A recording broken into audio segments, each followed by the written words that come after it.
Hello दोस्तों। तो पिछली क्लास में हमने एक्शनेबल क्लेम का मतलब समझा था। इस क्लास में हम लोग एक्शनेबल क्लेम से रिलेटेड चैप्टर 8 है which is related to transfer of actionable claims, वो डिस्कस करेंगे। तो हम लोग सेक्शन बाय सेक्शन समझेंगे। सेक्शन 130 से 137 तक ट्रांसफर ऑफ एक्शनेबल क्लेम के बारे में डिस्कस किया गया है। सो पहले समझते हैं सेक्शन 130 क्या कहता है।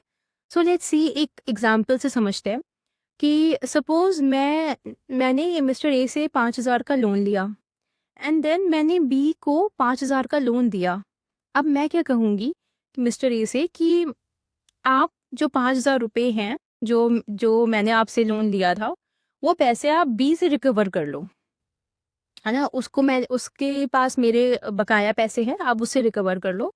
और मैं ये राइट देती हूँ आपको कि जो एक्शन मैं बी के अगेंस्ट ले सकती थी, कैसा action, to file suit in the court of law, वो मैं जो ले सकती थी वो राइट मैं अब आपको ट्रांसफर करती हूँ। अब आप उसके अगेंस्ट केस करके पैसे रिकवर करा लो। और केस करने में भी ज़रूरी नहीं है मुझे आप पार्टी बनाओ, ठीक है। मुझे पार्टी बनाने की भी ज़रूरत नहीं है, ठीक है। This is the case of transfer of actionable claim कि मैंने अपना एक्शनेबल क्लेम किसको ट्रांसफर कर दिया, अब ए को ट्रांसफर कर दिया। ए सूट फाइल करके बी से पैसा रिकवर कर लेगा। अब इसके कुछ फीचर्स होते हैं। देखिए, जो एक्शनेबल क्लेम है that can be transferred with और विदाउट कंसिडरेशन, मतलब कोई कंसिडरेशन की ज़रूरत नहीं होती है। साथ ही साथ सच transfer can only be made by execution of an instrument in writing and must be signed by the transferor or his agent. अब जो मैंने एग्जाम्पल कोट किया था उसमें ट्रांसफरर कौन है, मैं हूँ, और ट्रांसफरी कौन है, ए है।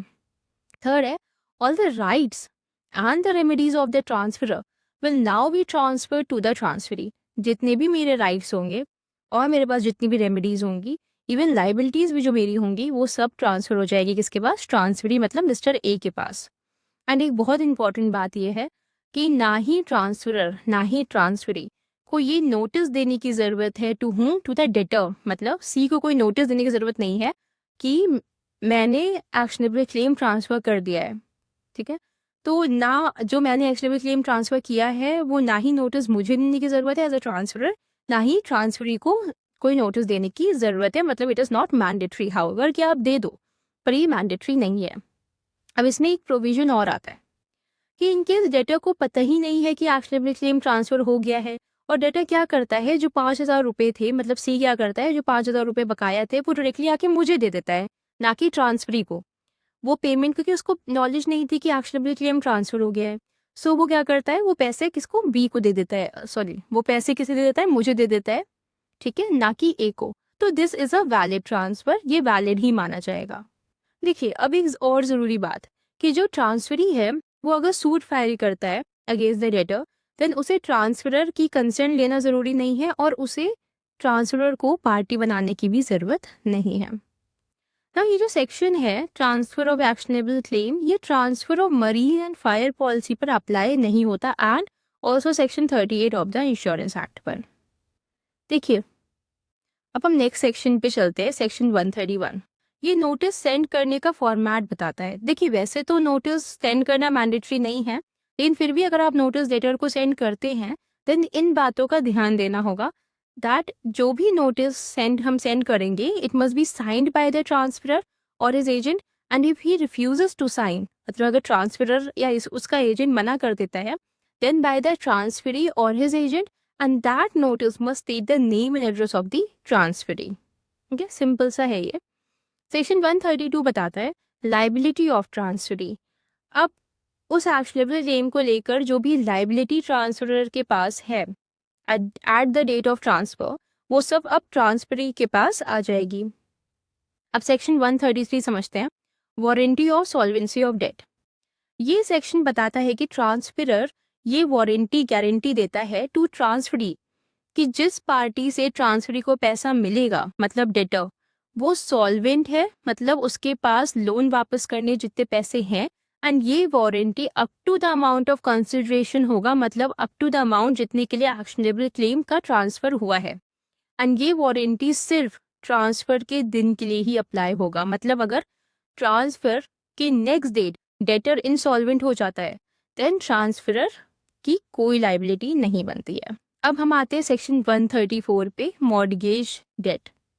देखिए, वेयर अ डेट डेट इधर मतलब क्या होता है, एक्शनेबल क्लेम से मतलब है इसका, is transferred for the purpose of securing an existing or future debt, the debt so transferred, if received by the transferor or recovered by the transferee, is applicable first in payment of the cost of such recovery, secondly in or towards satisfaction of the amount for the time being secured by the transfer, and the residue, if any, belongs to the transferor or other person entitled to receive the same. चलिए इसको पहले एक example से समझते हैं। Suppose A ने B से 5,000 का लोन लिया और बी ने सी से 3,000 का। अब बी ने सी को कहा कि आप ए से 5,000 रिकवर कर लें, 3,000 लोन जो आपका है वो आप अपना रिकवर कर लेना और बचा हुआ वो मुझे वापस, ठीक है। बेसिकली उसने 5,000 का एक्शनेबल क्लेम ट्रांसफर कर दिया। नाउ सी ने रिकवरी करने के लिए कुछ कॉस्ट इनकर किए, जैसे कि कोर्ट फीस, लॉयर्स फीस। सो जैसे ही वो 5,000 रिकवर कर लेगा, वो पहले अपने एक्सपेंसेस रिकवर करेगा। सपोज 1,000 के उसके एक्सपेंसेस हैं प्लस अपना 3,000 प्लस, और अगर बी इन्फॉर्म कर दे कि उसने 1,000 का लोन डी से लिया है, उसको भी बचे हुए पैसे दे दे, तब वो जो पैसे बच रहे हैं उसमें 1,000 रुपये वो डी को दे देगा, और अब जो पैसा बचेगा वो क्या करेगा, बी को वापस कर देगा, ठीक है। अब अगर डी का लोन 1,500 था, तो भी डी को 1,000 ही दिया जाएगा, क्योंकि जो लेफ्ट ओवर मनी है वो जितना बचता है उस हिसाब से पैसे जो ए है वो बांटेगा, क्योंकि जो लेफ्ट ओवर पैसे है ना उसके पास अब 1,000 ही बचे, क्योंकि ऑलरेडी 3,000 का उसका लोन था जो उसने अपने पास रखे, 1,000 का उसने सारे एक्सपेंसेस रिकवर किए, अब 1,000 ही बच रहा है उसके पास। तो 1,000 जो है वो सी डी को दे के लोन सारे जो पैसे हैं वो सेटल कर देगा। बेसिकली जो सी है वो पहले अपना लोन अमाउंट, सी मतलब ट्रांसफरी, पहले अपना लोन अमाउंट और अपने एक्सपेंसेस रिकवर करेगा। इन केस बी के कोई आउटस्टैंडिंग ड्यूज नहीं होते हैं, तब सी रिमेनिंग पैसे बी को वापस कर देगा, ठीक है। अब आते हैं section 135, assignment of rights and a policy of insurance against fire. ये कहता है every assignee by endorsement or other writing of a policy of marine insurance or a policy of insurance against fire in whom the property in subject insured shall be absolutely vested at the date of assignment, shall have transferred and vested in him all rights of suit as if the contract contained in the policy had been made with himself. Suppose A ने एक fire insurance लिया and subsequently उसने ये fire insurance B को mortgage कर दिया। अब इस केस में बी क्या बन गया है, असाइनी, और अब इसके पास भी सेम राइट्स होंगे as that of A. Now अब अगर इंश्योरेंस क्लेम करना होगा तो बी भी सूट फाइल कर सकता है अगेंस्ट द इंश्योरेंस कंपनी। मतलब ए के जो एक्शनेबल राइट्स वाले एक्शनेबल क्लेम्स, एक्शन लेने के जो राइट्स हैं, that is transfer to B. मतलब आप दोनों ही ले सकते हैं, बेसिकली असाइनमेंट के केस में दोनों ही ले सकते हैं। सेक्शन 136 क्या कहता है, incapacity of officers connected with court of justice. देखिए लिखा क्या है एक्ट में, दैट नो जज, लीगल प्रैक्टिशनर और officer connected with any court of justice shall buy or traffic in or stipulate for or agree to receive any share of or interest in any actionable claim, and no court of justice shall endorse at his instance or at the instance of any person claiming by or through him any actionable claim so dealt with by him as aforesaid।